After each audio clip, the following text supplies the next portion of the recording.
বন্ধুরা নমস্কার। আরএসএস কি কংগ্রেসকে সমর্থন করবে? আরএসএস কি ইন্ডিয়া অ্যালায়েন্সকে সমর্থন করবে? আরএসএস কি বিজেপিকে ছেড়ে দিয়ে অন্য কোনো রাজনৈতিক দল গঠন করবে? আরএসএস কি বিজেপির ভেতরে তার আধিপত্য আবার ফিরিয়ে পেতে চেষ্টা করবে? এই সমস্ত প্রশ্ন নিয়ে আলোচনা করব। তার আগে বলে দিই, ভিডিওটি ভালো লাগলে, ভিডিওটি অত্যন্ত গুরুত্বপূর্ণ বিষয় নিয়ে আলোচনা হবে। ভিডিওটিকে শেষ পর্যন্ত না টেনে দেখবেন, শুনবেন, না হলে অনেক কিছু জানতে পারবেন না। আর শেয়ার করতে থাকবেন। যে কেউ যদি চ্যানেলটিকে সাবস্ক্রাইব না করে থাকেন তাহলে সঙ্গে সঙ্গে করে নিন।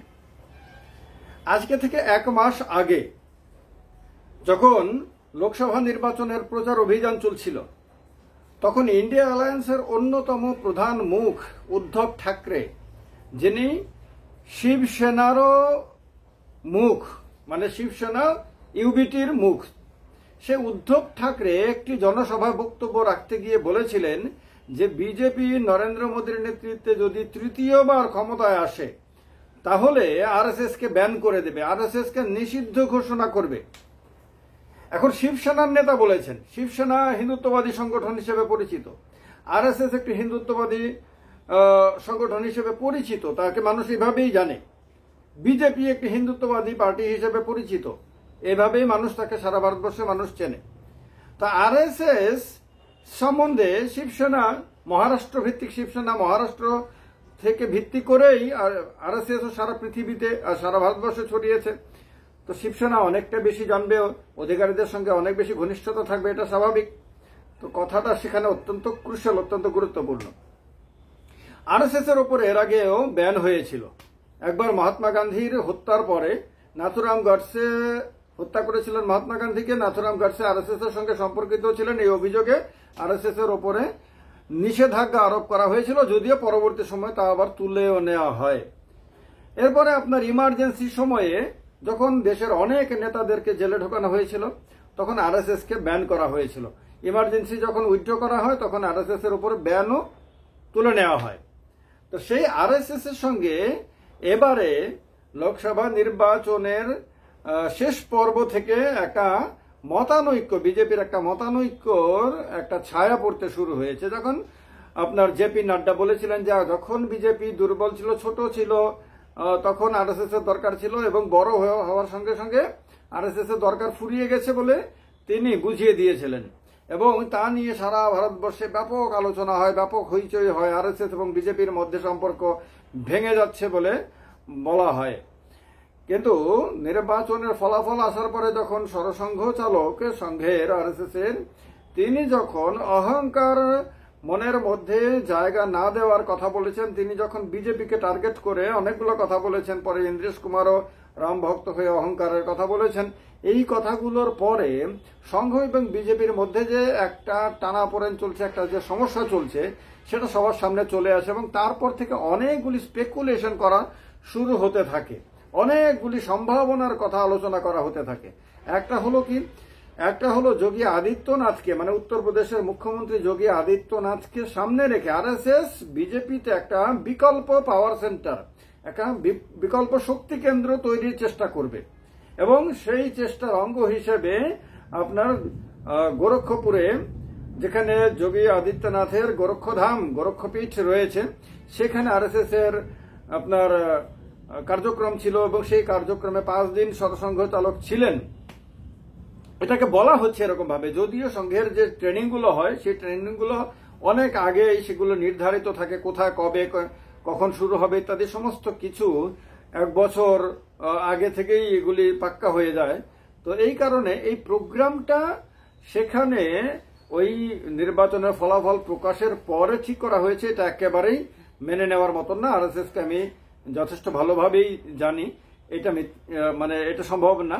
কিন্তু সরসংঘ চালক যে সেখানে যাবেন, এটা অনেকে বলছেন এটা পূর্ব নির্ধারিত ছিল না, এটা ফলাফল দেখার পরে নাকি এটা ঠিক হয়েছে, বা অনেকে বলছেন যে ফলাফল দেখার পরে না, কিন্তু নির্বাচন শেষ হয়ে যাওয়ার পরে এটা ঠিক হয়েছে, যখন সংঘ বুঝে গেছিল যে বিজেপির রেজাল্ট ভালো হচ্ছে না। তো এই নিয়ে বলা হচ্ছে যে একটা মানে চেষ্টা, এই একটা ইঙ্গিত যে উত্তরপ্রদেশের মুখ্যমন্ত্রীকে আগামী দিনে সংঘ তুলে ধরবে, এবং আদিত্যনাথকে সরিয়ে দেওয়ার একটা পরিকল্পনা নরেন্দ্র মোদী অমিত শাহের জুটির ছিল। সেই পরিকল্পনাটাকে ভেস্তে দেওয়া একটা উদ্দেশ্য ছিল সংঘ, এটা একটা বলা হচ্ছে। আবার বলা হচ্ছে যে বিজেপিতে যে নাড্ডার পরবর্তী সভাপতি হবেন, সর্বভারতীয় সভাপতি, সেই সভাপতি নির্বাচনে সংঘ তার প্রভাব বিস্তার করবে এবং সংঘ চাইবে সংঘের পছন্দ মতো ব্যক্তিকে বিজেপির সভাপতি করা হোক। তাহলে সেই ব্যক্তিকে কেন্দ্র করে বিজেপির ভেতরে একটা বিকল্প, মানে নরেন্দ্র মোদীর বিকল্প একটা পাওয়ার সেন্টার সংঘ তৈরি করার চেষ্টা করবে। এবং যেহেতু সংগঠনটা সভাপতির নেতৃত্বে পরিচালিত হয়, সেহেতু এখানে সংঘ নিজের মতন করে তার মাধ্যমে আবার বিজেপিকে নতুন করে দাঁড় করানোর চেষ্টা করবে, নতুন করে যে বিজেপি হবে সংঘ অনুগামী। এখন বিজেপি আর আগের মতন সংঘ অনুগামী নেই বলে মনে করছেন অনেকে মনে করছেন বিজেপি এখন একটা বিশেষ গোষ্ঠীর জন্য কাজ করে, একটা বিশেষ ধারাতে চলছে, যে ধারা সংঘের ধারার সঙ্গে মিল রাখে না, তার একটা নিজস্ব গতিপথ তৈরি হয়েছে। তো এর থেকে সংঘের ধারাতে আবার তাকে ফিরিয়ে আনা হবে, এই ধরনের একটা পরিকল্পনার কথা বলছে। আরেকটা মত বলা হচ্ছে যে সংঘ নিজের একটা পলিটিক্যাল পার্টি তৈরি করবে, নিজস্ব রাজনৈতিক দল তৈরি করে, বিজেপির বিকল্প রাজনৈতিক দল করে বিজেপি মানে ভারতবর্ষে আবার সে শাসন ক্ষমতায় সেই দলকে বসানোর জন্য চেষ্টা করবে। এবং যেহেতু আরএসএস এর সংগঠন সারা ভারতবর্ষময় ছড়িয়ে ছিটিয়ে রয়েছে, প্রায় সব জেলাতেই সর্বত্রই সংঘের কিছু না কিছু সংগঠন রয়েছে এবং সংঘের কাছে একটা প্রশিক্ষিত বাহিনী রয়েছে, নেতার অভাব রয়েছে সংঘের কারণ সংঘের মধ্যে নেতৃত্বের বিকাশ হয় না, সংঘের মধ্যে সংগঠকের বিকাশ হয়। সংঘের কাছে অফুরন্ত অসংখ্য সংগঠক রয়েছে, কিন্তু নেতার অভাব রয়েছে, এটা একদম পারফেক্টলি ফ্যাক্ট। এটা তো সংঘের কাছে যেহেতু অসংখ্য সংগঠক রয়েছে, সেই সংগঠকের মাধ্যমে সংঘ নতুন করে একটা রাজনৈতিক দল খাড়া করবে এবং বিজেপিকে উপযুক্ত শিক্ষা দেবে, বিজেপিকে ক্ষমতা থেকে সরিয়ে তাকে। আর বিজেপির মধ্যে থাকা অনেক নেতা, যেহেতু তাদের ব্যাকগ্রাউন্ড সংঘের মানে সংঘ ব্যাকগ্রাউন্ড রয়েছে এবং তারা যেহেতু এখনো পর্যন্ত সংঘের সঙ্গে সম্পর্ক রেখে চলে, সংঘের ধারাতেই তারা চলতে চায়, কিন্তু চলতে পারছে না বিজেপির মূল ধারার নেতাদের জন্য, সেহেতু তাদেরকেও সংঘ ফিরিয়ে নেবে নতুন রাজনৈতিক দলে এবং তাদের মাধ্যমে বিজেপি মানে সেই নতুন দলে একটা নতুন নেতৃত্ব সামনে নিয়ে আসবে তারা। এই ধরনের এটা আরেকটা মত। অন্য আরেকটি মত বলছে যে কংগ্রেসের সঙ্গে সংঘের কখনোই শত্রুতার সম্পর্ক ছিল না। এটা ঠিক যে 1934 সালে কংগ্রেস তার সদস্যদেরকে নিষেধ করেছিল যে আরএসএস অথবা মুসলিম লীগের সঙ্গে যাতে কংগ্রেসের সদস্যরা কোনো সম্পর্ক না রাখে, এটা কংগ্রেস 1934 সালে তার সদস্যদেরকে বলে দিয়েছিল। এবং কংগ্রেসের রাজত্বেই 1948 সালে মহাত্মা গান্ধীর হত্যার পরে আরএসএস এর উপরে প্রথম নিষেধাজ্ঞা আরোপ করা হয় এবং কংগ্রেসেরই রাজত্বে প্রথমবার জওয়াহরলাল নেহরু প্রধানমন্ত্রী ছিলেন, দ্বিতীয়বার ইন্দিরা গান্ধী প্রধানমন্ত্রী ছিলেন, কংগ্রেসেরই রাজত্ব ছিল, তখন সংঘের উপরে আবার ব্যান আরোপ করা হয়, পরবর্তী সময় সেই ব্যানও তুলে নেওয়া হয়। তো সেহেতু শত্রুতা এগুলি মানে হয়েছে, রাজনীতিতে এগুলি হয়, রাষ্ট্র ক্ষমতায় যারা থাকেন তারা বিভিন্ন সময়ে বিভিন্ন রকম সিদ্ধান্ত নেন, কিন্তু এর ফলেও কংগ্রেসের সঙ্গে আরএসএস এর শত্রুতামূলক সম্পর্ক তৈরি হয়নি। তার কারণে এবার সরসংঘ চালকজি কিন্তু বলেছেন যে বিরোধীরা শত্রু না, তাদেরকে প্রতিপক্ষ হিসেবে দেখতে হবে। তো তার মানে বুঝিয়ে দিয়েছেন তিনি ইন্ডিয়া অ্যালায়েন্সের যারা রয়েছে, কংগ্রেস হোক বা অন্যান্য যে রাজনৈতিক দলগুলো যারা এনডিএ এর বিপরীতে রাজনীতি করে, যারা বিজেপির নীতি আদর্শকে যারা মান্যতা দেয় না, তাদেরকে শত্রু হিসেবে না দেখে তাদেরকে প্রতিপক্ষ হিসেবে দেখার কথা বলা হয়েছে। তো তাতে আবার অনেকে মনে করতে শুরু করেছেন যে আরএসএস এর সঙ্গে কংগ্রেসের একটা গোপন বোঝাপড়া চলছে বা একটা গোপন সম্পর্ক তৈরি করার চেষ্টা চলছে। আরএসএস কংগ্রেসের মধ্যে অনেক নেতা আছেন, সর্বভারতীয় স্তরে অনেক নেতা আছেন যাদের মূলত ব্যাকগ্রাউন্ড হলো সংঘ, আরএসএস ব্যাকগ্রাউন্ড। তাদের মধ্যে দিগ্বিজয় সিং এর কথা অনেকে বলেন। দিগ্বিজয় সিং নাকি মূলত ছোটবেলাতে তিনি সংঘের সঙ্গে সম্পর্কিত ছিলেন, এইরকম কথাও শোনা যায়। আরো অনেক নেতা, সঞ্জয় নিরুপমের কথা আমরা জানতাম, একসময় সঞ্জয় নিরুপম কংগ্রেস নেতা ছিলেন, কিন্তু তারও ব্যাকগ্রাউন্ড আরএসএস এর সঙ্গে তারপরে গুজরাটের মুখ্যমন্ত্রী এক সময় ছিলেন, আপনার নামটা আমি ভুলে গেছি, তিনিও আপনার আরএসএস এর সঙ্গে ছিলেন। পরবর্তী সময়ে তিনি কংগ্রেসের বড় নেতা হয়েছিলেন, গুজরাটের মুখ্যমন্ত্রী ছিলেন। তো এরকম অনেক নেতা এখনো নাকি আর কংগ্রেসের মধ্যে রয়েছে। তো তারাও নাকি চাইছে যে যেহেতু বিজেপির সঙ্গে বনিবনা আর আগের মতো হচ্ছে না আরএসএস এর, এবং যেহেতু আরএসএস এর কাছে সারা ভারতময় একটা বিরাট সংগঠন শক্তি রয়েছে, সেহেতু আরএসএস কে সঙ্গে নিয়ে কংগ্রেস তার যে হারানো জমি সেটাকে পুনরুদ্ধার করে যে জায়গাতে আজকে বিজেপি আছে, যেরকম শক্ত জায়গাতে বিজেপিকে আরএসএস পৌঁছে দিয়েছিল, সেই রকম শক্তপোক্ত জায়গাতে কংগ্রেসকে পৌঁছে দিতে। তো আবার আরএসএস এর মধ্যেও একটা মত নাকি এরকম তৈরি হয়েছে, যারা কংগ্রেসের সঙ্গে সম্পর্ক তৈরির ক্ষেত্রে বা সম্পর্ক মজবুত করার ক্ষেত্রে তারা তাদের মত দিচ্ছেন।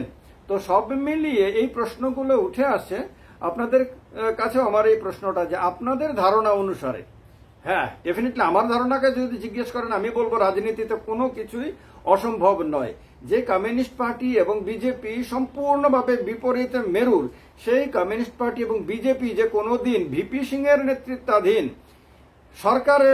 সরকারের পেছনে এসে দাঁড়াবে, তা কেউ কোনোদিন কল্পনা করতে পারেনি। যে বিজেপির সঙ্গে জম্মু কাশ্মীরের পিডিপি, আপনার মেহবুবা মুফতির পিডিপির একেবারে আকাশ পাতাল তফাৎ, সেই দুটো রাজনৈতিক দল যে কোনোদিন অ্যালায়েন্স করে জম্মু কাশ্মীরে ক্ষমতায় আসবে, সেটা কেউ কোনোদিন কল্পনা করতে পারেনি।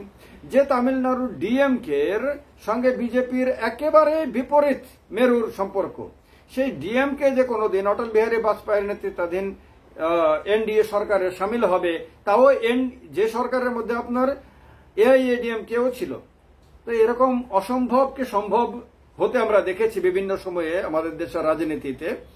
তো সেহেতু কোনোদিন যদি বিজেপির সঙ্গে সম্পর্ক পুরোপুরি ছিন্ন করে আরএসএস যদি কংগ্রেসকে সমর্থন করে, বা কংগ্রেস যদি আরএসএস এর সঙ্গে আজকে যে তার মতাদর্শগত বিভিন্ন তার পার্থক্য রয়েছে সবকিছুকে ভুলে গিয়ে আরএসএস এর সঙ্গে সম্পর্ক তৈরি করে এবং দুজনে মিলে আবার নতুন করে এক পথ চলা শুরু করে, তাহলে আমি অন্ততপক্ষে অবাক হব না। আপনারা কতটুকু অবাক হবেন সেটা কমেন্ট বক্সে কমেন্ট করে জানাতে পারেন। সেক্ষেত্রে হতে পারে হয়তো কমন মিনিমাম কোনো প্রোগ্রাম তৈরি হতে পারে। যেক্ষেত্রে কংগ্রেসের আপত্তি আছে সেক্ষেত্রে হয়তো আরএসএস কম্প্রোমাইজ করতে পারে, যেক্ষেত্রে আরএসএস এর আপত্তি আছে সেক্ষেত্রে হয়তো কংগ্রেস কম্প্রোমাইজ করতে পারে। এরকম ভাবে কোনো কমন মিনিমাম প্রোগ্রাম তৈরি হতে পারে। Everything is possible in this world, nothing is impossible. তো এই কারণে সবকিছুই হতে পারে। এই সমস্ত ব্যাপারে আপনাদের কোনো মতামত থাকলে অবশ্যই কমেন্ট বক্সে কমেন্ট করে জানাবেন। ভিডিওটি গুরুত্বপূর্ণ মনে হলে সারা ভারতময় যারাই বাংলাতে আমার এই আলোচনা শুনতে পারেন, বুঝতে পারেন, তাদের কাছে ছড়িয়ে দেবেন। ভালো থাকবেন, লাইক এবং শেয়ার তো অবশ্যই করবেন। নমস্কার, যারা চ্যানেলটিকে সাবস্ক্রাইব করেননি করে নেবেন। জয় হিন্দ, বন্দে মাতরম।